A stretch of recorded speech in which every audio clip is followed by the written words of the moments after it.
Hey guys, this is our 2019 Chevrolet Bolt EV, and this is what it's like after 10,000 miles of ownership.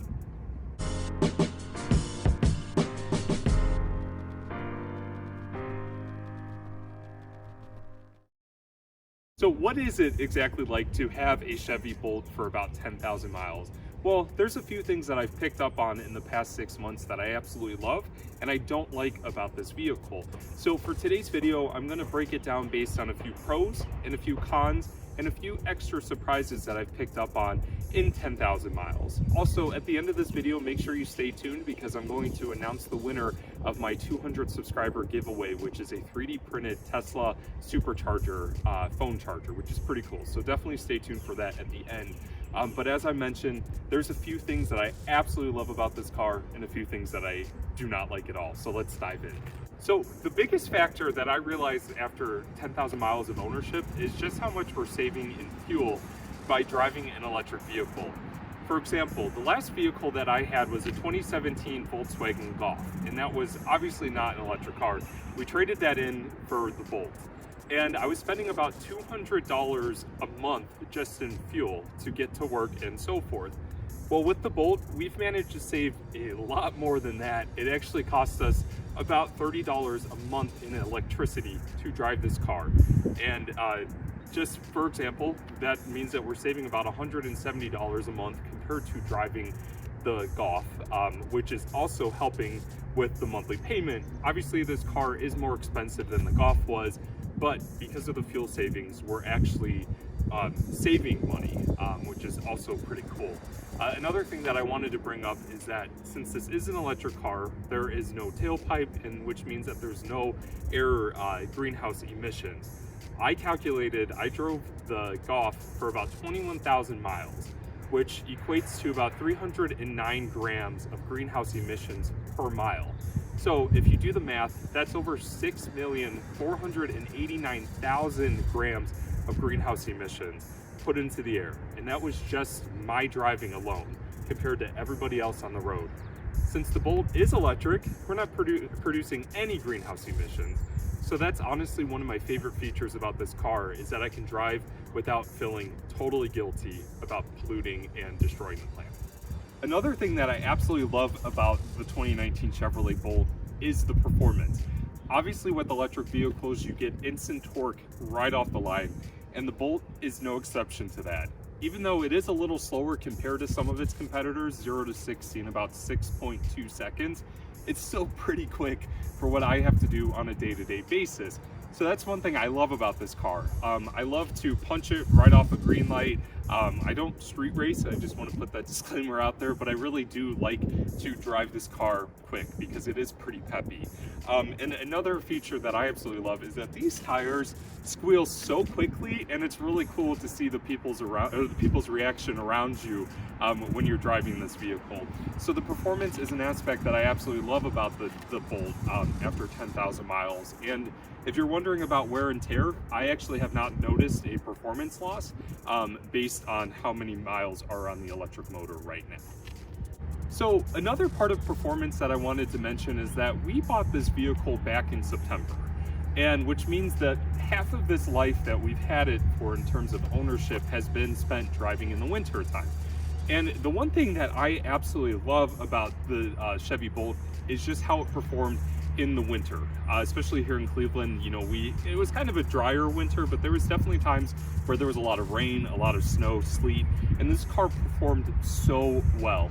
The one thing I do want to say is that we did not have these tires on for the majority of the winter time. We actually have a set of winter tires, but because this car has a battery pack underneath it, it really planted itself to the ground, and there was times where I actually noticed no slippage at all, and I actually was driving better than some SUVs out on the road. So this car is fantastic, and one thing that I want to mention is that it actually saved my life one time in the winter where the roads were totally covered in snow and everybody around me was sliding and wiping out, which caused a multi-car pileup. And because I was driving this car with the regen braking system and the weight of the battery, I was actually able to control the car around the point where there was ice and drive safely by. Fortunately, all those people who were in that accident are safe, but I was also safe too just because of how well this car handled in the snow. So in terms of winter performance, I'm pretty happy about it, and I'm excited to see what it does in the summertime. So another pro that I wanted to mention after 10,000 miles worth of ownership is just how well the screens in most of the interior is holding up. But the main point that I wanted to talk about is how the technology is holding up. I actually have not noticed any issues with the touchscreen lagging, freezing, anything like that, or the center digital cluster breaking or anything. It's still pretty responsive. It works well. The only thing is that sometimes it does lag for a few seconds, but I just think that that's just because of the processor. I haven't noticed any other issues with the touchscreen. It still works well. So some of the interior cons are some of the fit and finish of the materials of the interior. For example, some of the body panels are actually falling apart. They're pulling apart, and the one big factor that I absolutely am very upset about is the seat that I'm currently sitting in has been replaced because the seat track actually broke, and it took about 3 weeks for the Chevy dealership to get the parts in from Canada. They got them in and they said it was fixed. However, after about 3,000 miles, the seat track is actually breaking again, and the back of the seat is falling apart to the point where wires are coming down. So I'm very disappointed in how the driver's seat is holding up. But that's honestly one of my biggest gripes about the interior. Another thing is whenever I plug my phone in to use Apple CarPlay or Android Auto, or just projecting my phone up on the center touchscreen, sometimes it doesn't show up. I will have to unplug my phone multiple times in order for the button to show up where I can project directly on the touchscreen. It's kind of a minor annoyance, honestly, but that's just something that I've noticed. And some of the design of the digital cluster, I wish they would have done a better job with the UI. It's intuitive. However, I wish that there were certain things that you could display. For example, like there is no trip B or a B trip. There's a trip A, and that's pretty much it. So I don't honestly know of any other vehicle that doesn't have 2 trip modes where you can track your efficiency based on lifetime and stuff like that. So I've not been able to do that because there's only 1 trip. So that's a big disappointment. So one big con that actually really surprised me that this car does not offer at all is over-the-air software updates. The Bolt is pretty much a computer on wheels, and I feel like the software should be updated over the air like a lot of the competitors in this price range.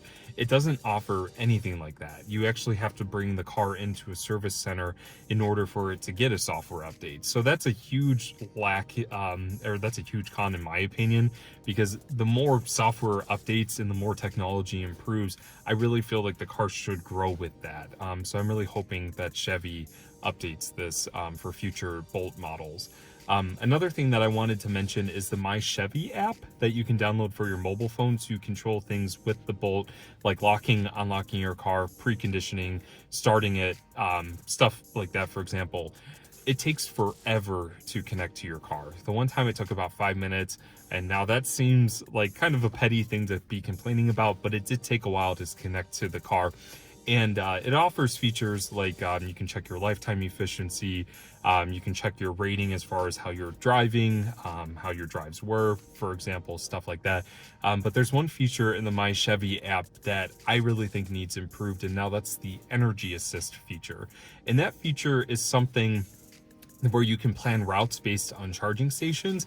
And now it sounds like it's something that would be very useful, and it is. However, my experience with it is that it takes forever to load, and it also lacks charging features or charging stations that are based in this area that you can find on apps like PlugShare and ChargePoint. And that's one huge downfall, is that if they're going to offer something that you can use to map routes, and they don't even show all the charging stations, that's something that I really think that they need to improve. And that's exactly the reason why I'll continue to use PlugShare for something like that.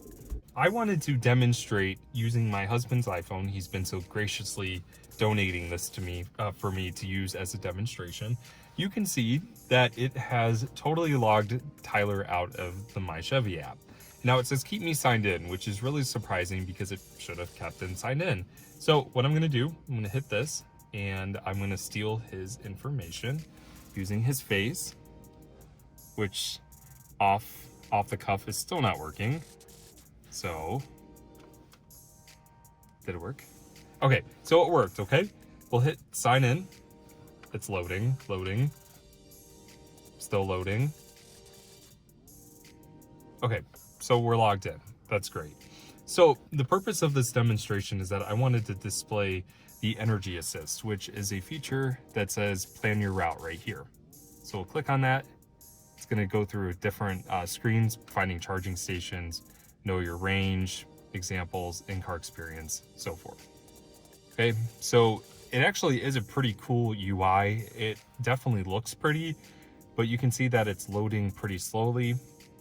So we'll plug it in because it should be able to show up on Apple CarPlay. And as you can see, nothing's showing up on the projection. And this is what I was talking about earlier, is that it should be working, but it's not. And it's not even actually registering the iPhone at all using the USB ports in here. So what I found helps is if you turn your lightning cable around, and now it connected. So it's gonna show up, and we're gonna find the My Chevy app in the screen right here. And now I don't even want to tell you how bad the Apple CarPlay My Chevy app is. It just loads. It takes forever, and honestly, sometimes it doesn't work at all. So we're just gonna wait, and it's working now, of course, the moment I complain about it. You can track your energy based on how far you are from your house. You can track your energy based on work. And now let's see what it's like finding local charging stations.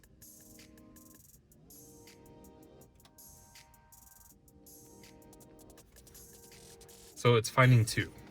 But the thing is that you can't use this as a navigation system. It just shows you the address. So you have to memorize this and plug it into your GPS.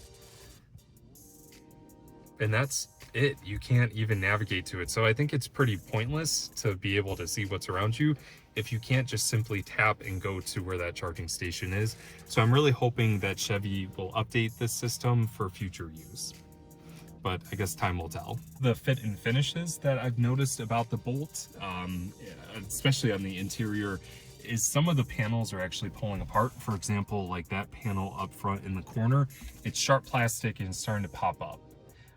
But that's honestly the only main thing I've noticed about the dashboard. Everything else seems to be pretty solid in terms of quality. And as I mentioned in my 5,000 mile review video, I wish the materials were better because they're hard plastic, but they look nice and they're holding up very well, especially over 10,000 miles.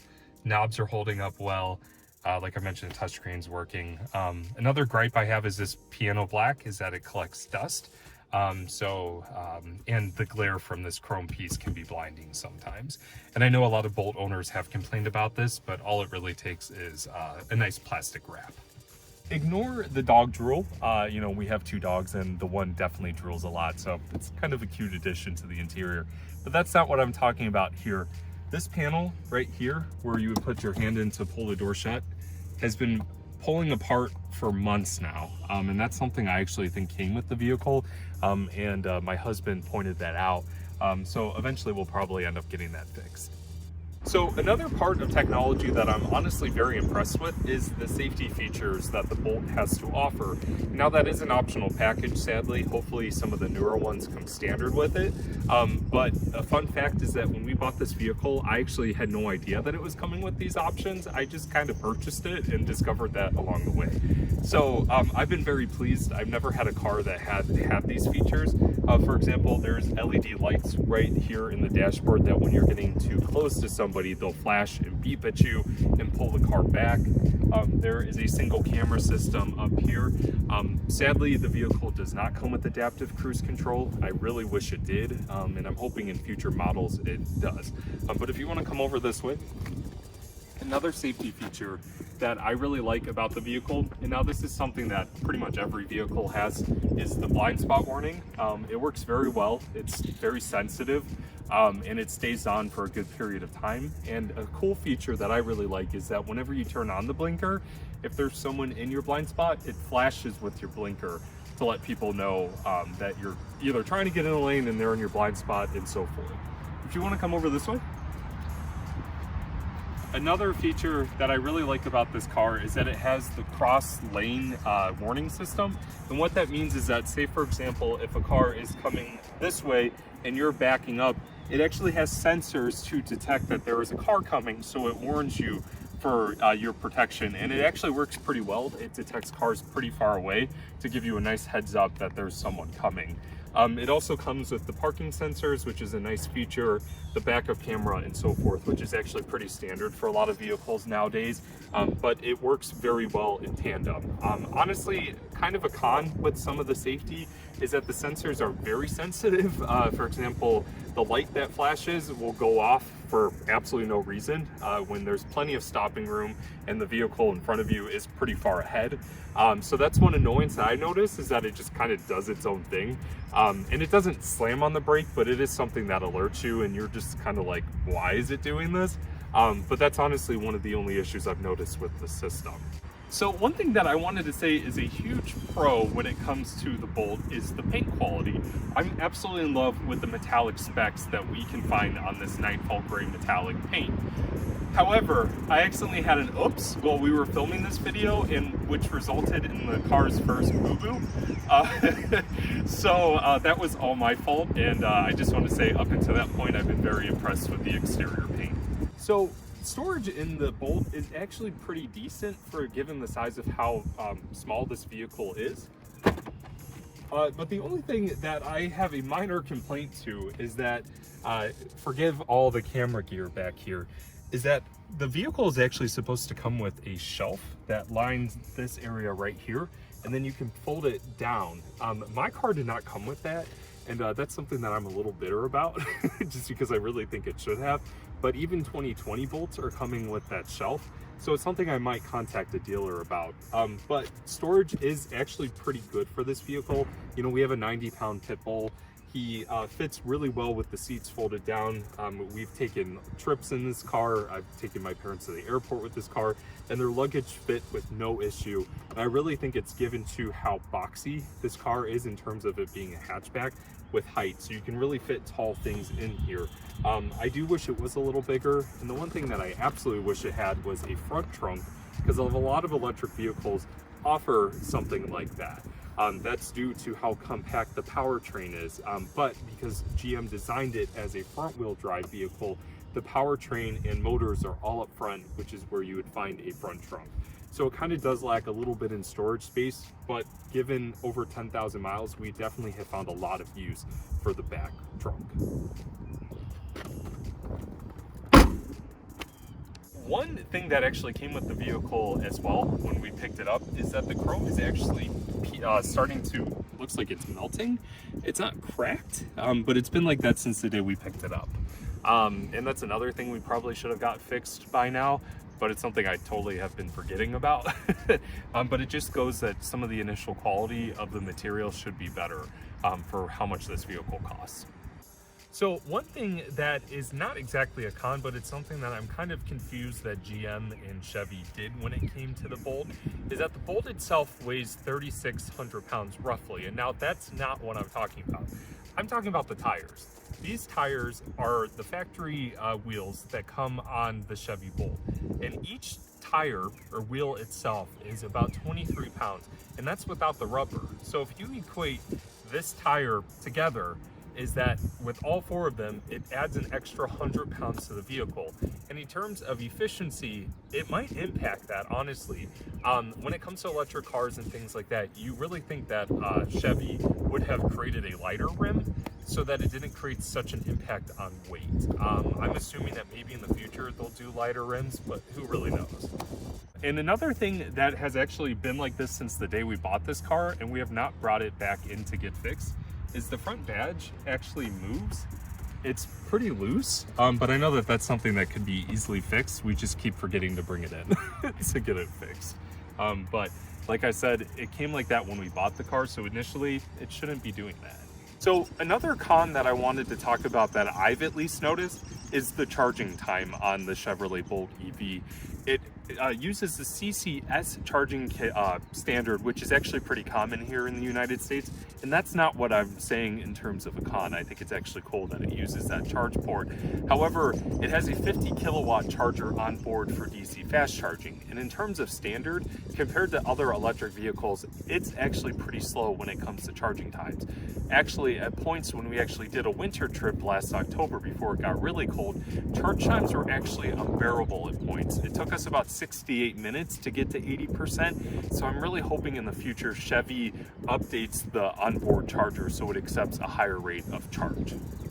So one thing that I absolutely cannot stand about the Chevy Bolt is the suspension. And that's due to the fact that it has a rear torsion bar that makes the car handle so stiff and rough over bumps, especially here in Northeast Ohio. We have very cruddy roads, and it definitely does not do it any justice to have a torsion bar like that. So to give an example of what it's like to ride in this vehicle is that it's like riding in a stagecoach on the surface of the moon. And I know that that's pretty dramatic to think about, but here's an example of what it's like to ride in the Bolt.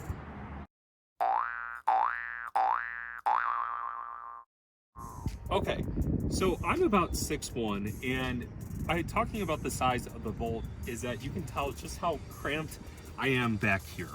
And that's okay because I never sit back here, so there's a lot more headroom up front.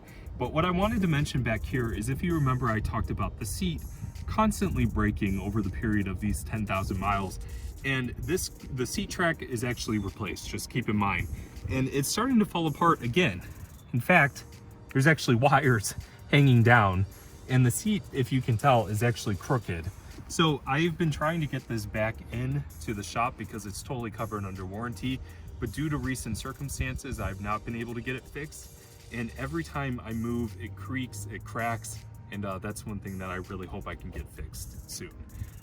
But some of the things that I wanted to mention while I'm inside the vehicle is some modifications that I've actually done to the car.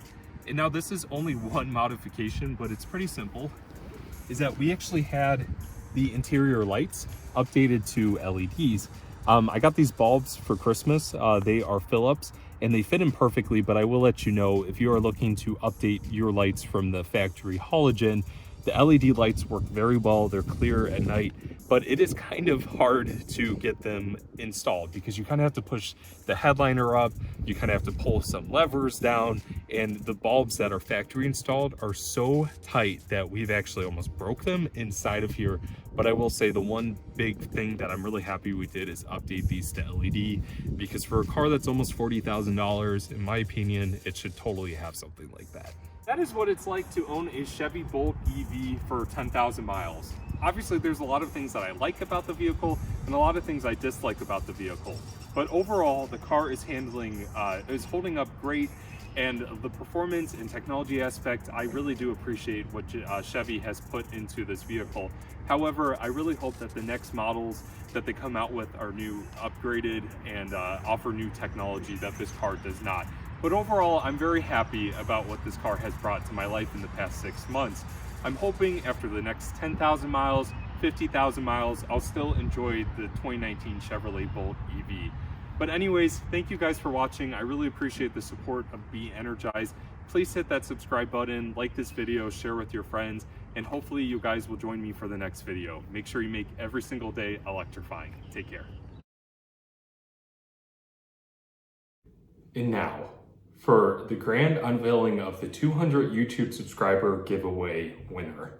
And now, before I announce who won this, I just want to say thank you guys for everybody who entered in this giveaway. There was over 80 entries, so I really appreciate it. I was actually pretty surprised to see that. And there was people from all over the world that entered. So thank you guys for supporting Be Energized, my channel's growth, my Twitter, my Facebook, and so forth. I'm really excited to see where the next steps go.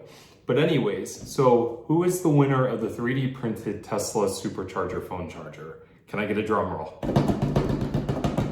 I know it's a little lame, but it's kind of who I am. Anyways, so the winner of the phone charger is Noah James in Indiana, United States. So thank you, Noah, for entering this competition or this giveaway. I'll be in contact soon regarding some shipping details and getting that charger right over for you.